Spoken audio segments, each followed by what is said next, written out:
Imagine the scene. It's the end of the term. A teacher is pacing in front of the class with a pile of sealed envelopes in her hand. Children glance at one another, nervously, anticipating the contents of these envelopes. The dread, the fear, and the anxiety. Did I get a B or C for English? Did I pass mathematics this term? Was my average an A plus? How many of you can identify with the scene I've just described? Maybe you even had a flashback filled with negative emotions. This is the stereotypical scenario of children receiving their academic report cards. Academic performance is conventionally graded from A, excellent, to F, fail, and is naturally, as confirmed by your reactions, a source of anxiety for many children in the education system. Education systems all over the world place a great deal of emphasis on grades, marks, percentages, scores, and grade point averages. After all, without them, how would we track a student's progress? However, today, I will argue that these indicators can deteriorate the learning experience by shifting the focus from love for knowledge and learning to merely maximizing academic performance.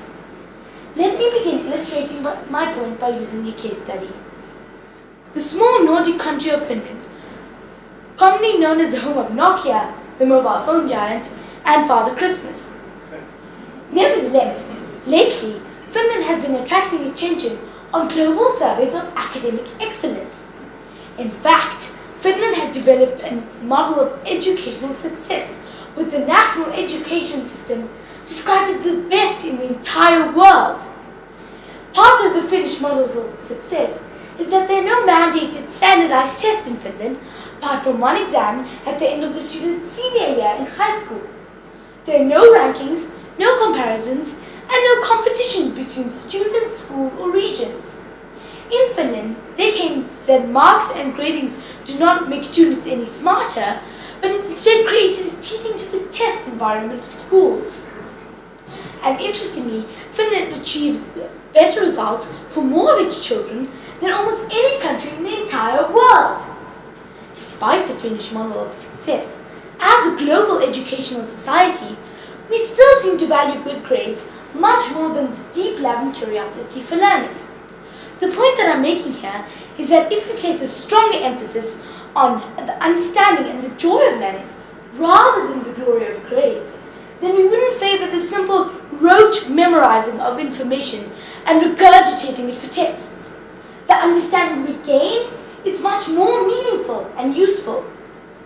Linked to this is another crucial aspect I wish to emphasize.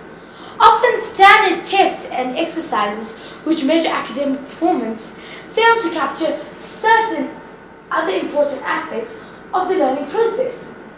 These range from things like effort, creativity, critical thinking, curiosity, social and emotional intelligence, honesty, open-mindedness, and initiative. One might argue that good grades should naturally follow from the true love and curiosity for learning. However, marks are not a proxy for measuring the joy of learning.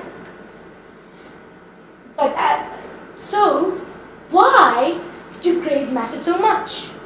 Perhaps to measure progress, or to ensure that minimum prerequisites for future careers are met. But as John Keating argued in Carpe Diem's speech of the Dead Poets Society, we do not read and write poetry to score the high grades. We read and write poetry because we are members of the human race, and the human race is filled with passion. Medicine, law, business, engineering, these are noble pursuits and are necessary to sustain life. But poetry, beauty, romance, love, these are what we stay alive for. So my message to you today is don't be obsessed with marks and grades. If there's one thing I have to reflect on what my parents have taught me, it is that to approach knowledge and learning with excitement and enthusiasm, and to be curious to learn everything. To read widely, to build my imagination, to question critically, as these cognitive connections are far more important than any report card. So how do my responsible parents manage to monitor me and encourage me if these are real views on academic performance. Well, my father just crazily refuses to read my report card, even if the report looks quite lovely. My mother places all her emphasis on the teacher-parent meeting, where she thrives on feedback concerning my attitude and enthusiasm. Once she's confirmed that I'm enthusiastic to learn, that's all that really matters. Lifelong Mal George spent the better part of his career thinking about learning. What drives it, what inspires it, and what makes it productive. He concludes that curiosity is the engine of learning. The thirst for knowledge is the key, and as Steve Drake says, knowledge is power, and enthusiasm pulls the switch. Thank you.